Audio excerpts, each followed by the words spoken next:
Amaravati bill శాసన మండలికి వచ్చింది.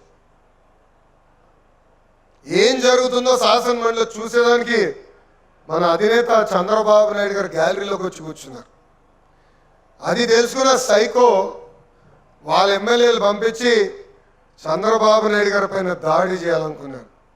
కానీ ఆనాడున్న శాసన సభ్యుల్లో అనగాని సత్యప్రసాద్ గారు కానీ కేశవ్ అన్న కానీ ఒక గోడలాగా నిలబడి చంద్రబాబు నాయుడు గారు రక్షణ కల్పించారు. అలాంటి గొప్పవారు వీళ్ళిద్దరు తెలుసు. పార్టీలో సంస్కరణలు తీసుకొచ్చడానికి నేను ఎంతో పోరాడాను. జిల్లా వ్యవస్థ నుంచి పార్లమెంట్ వ్యవస్థ తీసుకొచ్చేదానికి నాకు 2 సంవత్సరాలు పట్టింది. మొదటిసారి ప్రతిపాదించినప్పుడు ఒప్పుకోలేదు పాలిట్ బ్యూరో. కానీ అదే పడలా నమ్మకున్న సిద్ధాంతాల కోసం పోరాడాలని ఆనాడే నిర్ణయించుకున్నా. సాధించుకునే వరకు ప్రతి పాలిట్ బ్యూరోకి వెళ్ళా. పాలిట్ బ్యూరో ముందర సభ్యులందరితో మాట్లాడా. వాళ్ళ చైతన్యం తీసుకొచ్చా. నేను అనుకుంది నేను సాధించా. ఈరోజు అధ్యక్షులు చంద్రబాబు నాయుడు గారు నేను అనుకున్న అన్ని నిర్ణయాలకు ఏకీభవించారు. ఎందుకంటే ఆయనకు అపారమైన అనుభవం ఉంది, నాకు కొంచెం స్పీడ్ ఎక్కువ ఉంది. వేదిక మీద ఉన్న మేము అందరం మిసైల్ లాంటి వాళ్ళమే. జీపీఎస్ లేకపోతే మేము ఆపేని పడతాం. జీపీఎస్ పేరు చంద్రబాబు నాయుడు గారు. సరైన దారిలో వెళ్తున్నామా, స్పీడ్ పర్వాలేదు, సరైన దారిలో వెళ్ళరా బాబు అని చెప్తాడు ఆయన. ఆయనకు అనుభవం ఉంది. ఆయన అనుభవం నేను తీసుకున్నాను, చాలా నేర్చుకున్నాం. నేను అన్ని విషయాలు ఆయన ఏకీభవించవచ్చు, కానీ 4 గోడల మధ్యలో ఆయనతో చర్చిస్తా, అవసరమైతే ఆయనతో దెబ్బలాడతా. కానీ నిర్ణయం తీసుకున్న తర్వాత బయటకు వచ్చి జై తెలుగుదేశం, జై చంద్రబాబు నాయుడు గారు అంట. ఇది మీ అందరూ ఎందుకు చెప్తున్నానంటే, కోవిడ్ కన్నా ప్రమాదమైన ఒక జబ్బు ఉందండి. ఆ జబ్బు పేరు తెలుసు మీకు? బాగా తెలుసుకున్నారు ఇప్పుడు. అలక. మన పార్టీలో ఉంది అది. మనం అలుగుతాం, మనం వేరే పార్టీకి ఓటేం, వేరే నాయకుడికి చేయగొట్టాం, కానీ అలిగి ఇంట్లో పడుకుంటాం. దానివల్ల నష్టపోయేది ఎవరు? ఆంధ్ర రాష్ట్ర ప్రజలు, తెలుగుదేశం పార్టీ కార్యకర్తలు. సమస్యలు ఉంటాయి, ఆ సమస్యలు పరిష్కరించుకోవడానికి మనందరం పోరాడాలి. 1-10 సార్లు మాట్లాడాలి, 100 సార్లు వెళ్ళి ఎమ్మెల్యే గారిని కలవాలి, పార్లమెంట్ పార్టీ అధ్యక్షులను కలవాలి, అవసరమైతే మన ఇన్ఛార్జ్ మంత్రి గారిని కలవాలి, పక్కనే జోనల్ కోఆర్డినేటర్ గారిని కలవాలి. కానీ అనుకుంది సాధించుకునే వరకు వదిలిపెట్టకూడదు.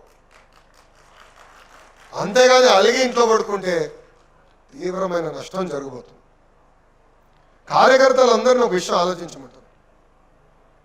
భారతదేశ చరిత్రలో ఏ రాజకీయ పార్టీ అయినా ప్రమాద బీమా కింద 5 లక్షల రూపాయలు కార్యకర్తలకు అందిస్తుందండి? ఒక పార్టీ చూపించండి, ఎక్కడ లేదు. ఈరోజు ఒక సామాన్య కార్యకర్తని పాలిట్ బ్యూరో తీసుకెళ్లి కూర్చోబెట్టిన పార్టీ ఏదైనా ఉందా? ఒక్కసారి మీరు చూపించండి. ఈరోజు చంద్రబాబు నాయుడు గారు కానివ్వండి, మంత్రిగా నేను కానివ్వండి, జిల్లాలో ఏ కార్యక్రమం చేసినా కార్యకర్తల్ని కలిసే బాధ్యత మేము తీసుకుంటున్నాం. చంద్రబాబు నాయుడు గారు ఏ ప్రోగ్రాంకి వెళ్ళినా ప్రజావేదిక పూర్తి చేసుకుంటారు, దాని తర్వాత కార్యకర్తలతో సమావేశం పెట్టుకుంటారు. చివరి కార్యకర్తతో ఫోటో దిగిన తర్వాతనే ఆయన తిరిగి వస్తాం జరుగుతుంది.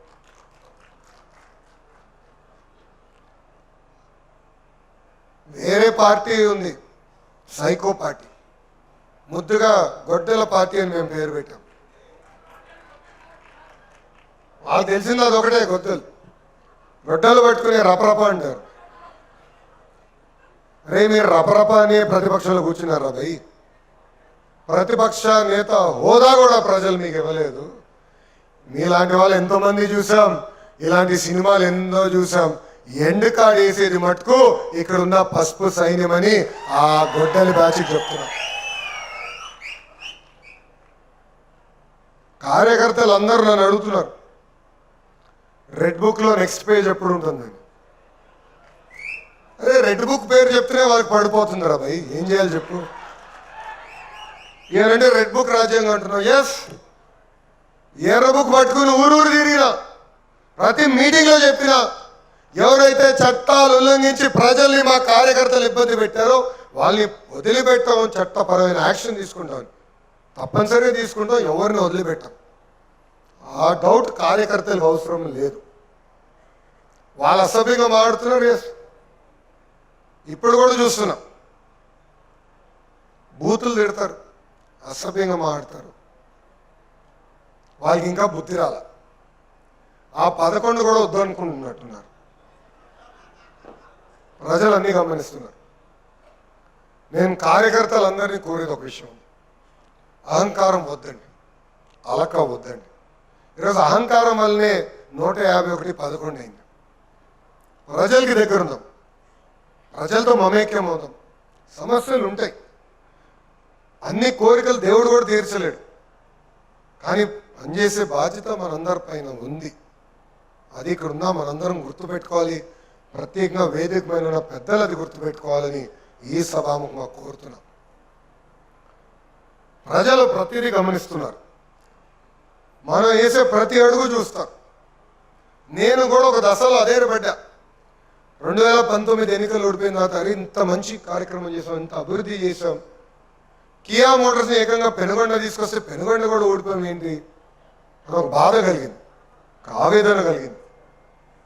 కానీ కరెక్ట్గా 5 సంవత్సరాల తర్వాత ప్రజలు ఎలాంటి తీర్పు ఇచ్చారో మనందరం చూసాం. సో ప్రజలందరూ అన్నీ గమనిస్తున్నారు. మనందరం అప్రమత్తంగా ఉండాలి, ప్రజలకు అందుబాటులో ఉండాలి, ప్రజలతో మమేక్యం అవ్వాలి. మన మధ్యలో సమస్యలు ఏమనుంటే 4 గోడల మధ్యలో కూర్చుని ఆ సమస్యలు పరిష్కరించుకోవాలని ఇక్కడున్న కార్యకర్తలందరికీ నేను పిలిపిస్తున్నాను. మీరందరూ చూశారు, మనం జరిగిన బడ్జెట్ సమావేశంలో 13 రోజులు, రోజుకి 2 పార్లమెంట్లో ఉన్న ఎమ్మెల్యేలు ఎంపీలని వాళ్ళ కుటుంబ సభ్యులతో కలిసి మేము భోంచేసాం. ఆ రోజు చాలా స్పష్టంగా చెప్పారు, రాజకీయాలు మాట్లాడడానికి లేదండి, మగవాళ్ళు ఒక పక్కన ఆడవాళ్ళు ఒక పక్కన కూర్చునేందుకు లేదు, కుటుంబంతో కూర్చోవాలని. ఎన్ని లవ్ మ్యారేజ్లు ఉన్నాయో అప్పుడు ఆశ్చర్యపోయా. ఆ కలయిక కావాలి. మన నాయకులు కూడా నేను పిలిపించా, ముందల ఎమ్మెల్యేలు ఎంపీలు పార్లమెంట్ పార్టీ అధ్యక్షులు అందరూ నెలకొకరి ఇంట్లో కలవాలి, మమేక్యం అవ్వాలి. సమస్యలు ఏమైనా ఉంటే కూర్చుని పరిష్కరించుకోవాల్సిన బాధ్యత మీ పైన ఉంది. దాంతోపాటు ఎమ్మెల్యేలు ఉన్నవారు క్లస్టర్ ఇన్ఛార్జీలతో, దాని తర్వాత యూనిట్ వాళ్ళతో, బూత్ వాళ్ళతో దశల వారీగా కూర్చోవాలి, పరిచయాలు పెంచుకోవాలి. వాళ్ళ సమస్యలు ఏమైనా అక్కడనే తెలుసుకుని పరిష్కరించే దిశగా పనిచేయాలని వేదిక పైన ఉన్న పెద్దలందరికీ ఈ సభాముఖంగా నేను కోరుతున్నా. ఆర్థిక శాఖ మార్చులు వేదిక పైన ఉన్నారు. ఆయన ఎప్పుడు చూసినా దండం పెట్టి లక్ష్మీ అని పేరు ముద్దుగా పిలుస్తా. మీరు చూశారు, చాలా టెన్షన్లో ఉంటాడు ఆయన. ఈరోజు ఆయన పుట్టినరోజు. ఆయన ఎంత ఇబ్బంది పడుతున్నారో మా అందరూ తెలుసు. గత ప్రభుత్వం అప్పులు చేసుకుంటూ పోయింది, అభివృద్ధి చేయలేదు, పరిశ్రమలు తీసుకురాలేదు, అనేక ఇబ్బందులు ఉన్నాయి. అయినా కూడా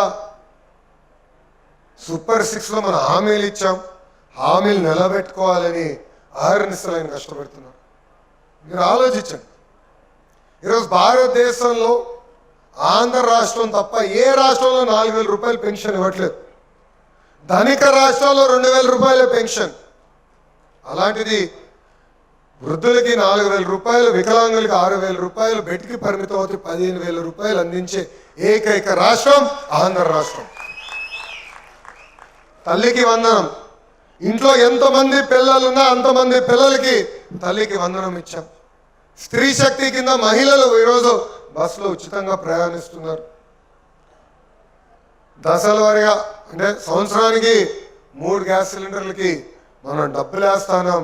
వేసింది కూడా ఎన్డీఏ ప్రభుత్వం. ఇలా ఇచ్చిన హామీలు ఒక పద్ధతి ప్రకారం చేసుకుంటూ పోతున్నాం. 16,000 డిఎస్సి పోస్టులు భర్తీ చేశాం, 6,000 పోలీస్ పోస్టులు మనం భర్తీ చేశాం. ఎవరు ఉంచిన విధంగా జాబ్ క్యాలెండర్ కూడా విడుదల చేసి యుద్ధ ప్రాతిపదికంగా అది ఫిల్ చేసే బాధ్యత కూడా మేము తీసుకుంటాం. ఇది ఎందుకు చెప్తున్నానంటే మనం ప్రజలకి తెలియజేయాలండి. ఒక పక్కన పనులు చేసుకుంటూ పోతున్నాం, ఇంకో పక్కన మాట్లాడపోతే చెప్పుకోపోతే అన్యాయం చేసిన వారు మనం అవుతాం. ఎవరిని ఊహించారా అనంతపూర్ జిల్లాకి కారు తయారు చేసే పరిశ్రమ వస్తుందని? ఏనాడైనా మనం ఊహించాం?